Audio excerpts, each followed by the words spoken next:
ওই তো বিশু আর বিধু, যাই ওদেরকে বলে দেখি ওরাও আমার সাথে গল্প শুনতে যায় নাকি দাদুর কাছে। গেলে তো ভালোই হয়। কিরে বিশু, বিধু, তোরা কি আমার সঙ্গে যাবি দাদুর কাছে গল্প শুনতে? হ্যাঁ, যাব। কিরে বিধু, তুইও যাবি আমাদের সঙ্গে? গেলে চল। হ্যাঁ রে, আমিও যাব। দাদুর গল্প শুনতে আমাকেও ভালো লাগে। আমিও যাব তোদের সঙ্গে। তাহলে চল, যাওয়া যাক। এই বলে বিশু আর বিধু রমেশ কাকুর বাসায় গেল। বাসার দিকে যাচ্ছে। রমেশ কাকু সুন্দর সুন্দর গল্প বলতে পারে। বিশু আর বিধুকে রোজ অনেক সুন্দর সুন্দর গল্প শোনায়। অবশেষে বিশু আর বিধু আর রোহিত রমেশ, দাদু ভাই, ও দাদু ভাই,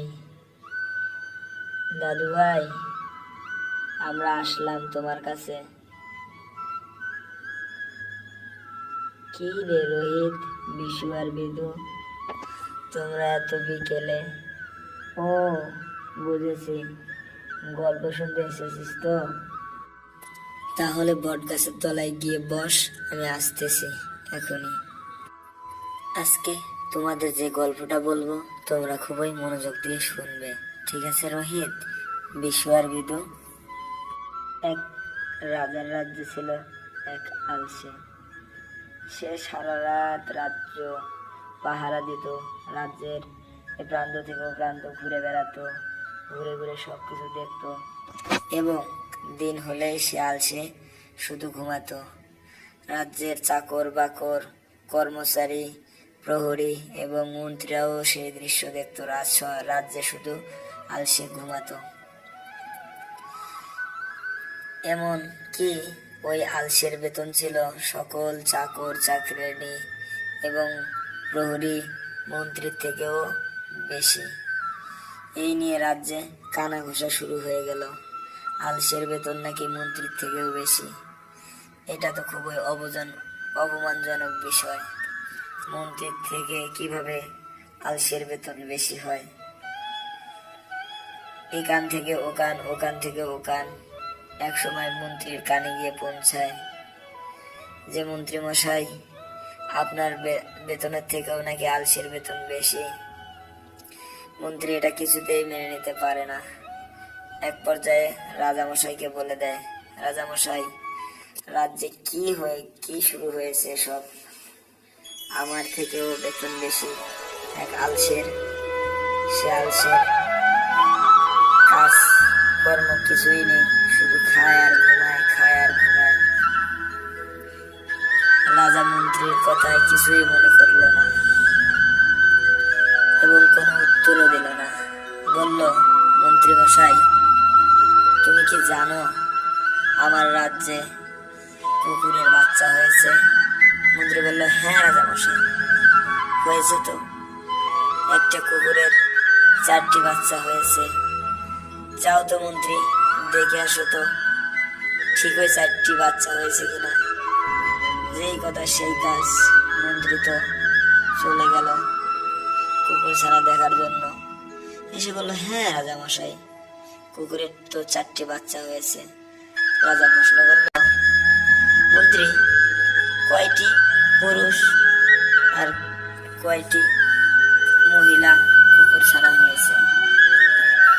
মন্ত্রী বলল, রাজা মশাই, আমাকে আবার দেখতে হবে। এই বলে মন্ত্রী আবার গেল, গিয়ে দেখলো 2টি কুকুর ছানা পুরুষ আর 2টি মহিলা। সেই কথা মতো মন্ত্রী রাজাকে এসে বলল, রাজা মশাই, 2টি ছানা পুরুষ আর 2টি ছানা মহিলা। আবার রাজা প্রশ্ন করল, মন্ত্রী, কোন ছানা দুটি বড় আর কোন ছানা দুটি ছোট? মন্ত্রী বলল, রাজা মশাই, তাহলে আমাকে আবার একবার দেখতে হবে। রাজা মশাই বলল, যাও তো মন্ত্রী, দেখে আসো তো। মন্ত্রী আবার গেল, গিয়ে দেখলো একটি পুরুষ কুকুর ছানা আর একটি মহিলা কুকুর ছানা স্বাভাবিকভাবে বড়। সেই কথা মতো মন্ত্রী রাজামশাইকে এসে বলল। রাজামশাই আবার বলল, মন্ত্রী, কুকুর ছানাগুলোর কালার কেমন? কোনটার কি কালার হয়েছে? মন্ত্রী বলল, রাজামশাই, তাহলে আমার আর একবার দেখতে হবে।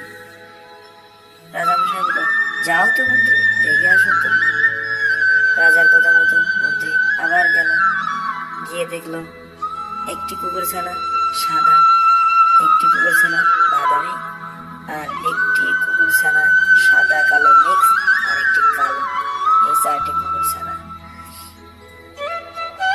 মন্ত্রী মশাই আবার রাজাকে এসে, রাজামশাই, একটি কুকুর ছানা সাদা, একটি কুকুর ছানা সাদা কালো মিক্স, আর একটি কুকুর ছানা কালো।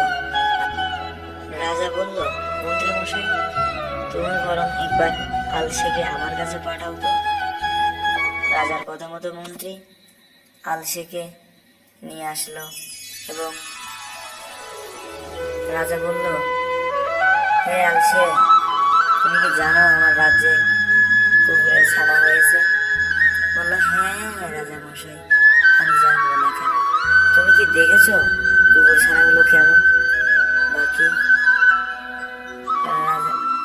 আলসে বলল, হ্যাঁ রাজা মশাই, 4টি কুকুর ছানা হয়েছে, 2টি পুরুষ কুকুর ছানা, 2টি মহিলা, একটি বাদামি, একটি কালো, একটি সাদা, আর একটি সাদা কালো। এই 4টি কুকুর ছানা হয়েছে। আর 2টি পুরুষ কুকুর ছানা একটু স্বাভাবিকভাবে বড়। এই 4টি কুকুর ছানা রাজ্যে। এবার রাজা মন্ত্রীকে বলল, শুনছো মন্ত্রী মশাই, আমার আলসি কি বলল? আমি শুধু বলেছি যে আমার রাজ্যে কুকুর ছানা হয়েছে, তুমি কি জানো? আমার আলসি সব বলে দিল। আর তুমি মন্ত্রী, তোমাকে আমি 4 বারকা পাঠালাম, তুমি তাও ঠিকঠাক মতো বলতে পারলে না। তাহলে বলো তো মন্ত্রী, কার বেতন বেশি হওয়া দরকার, মন্ত্রীর না আলসের? আমার আলসে অলস হতে পারে, ঘুমাতে পারে, কিন্তু আমার রাজ্যের এ প্রান্ত থেকে ও প্রান্ত সকল খোঁজ খবর আমার আলসে রাখে। তাই আমার রাজ্যের সকলের থেকে আমার আলসের বেতন বেশি। দাদু ভাইরা, তাহলে আজকে আমি আসি, আমার আবার ওইদিকে অনেক কাজ করে আছে। তো তোমরা সময় করে আবার একদিন এসো গল্প শুনতে।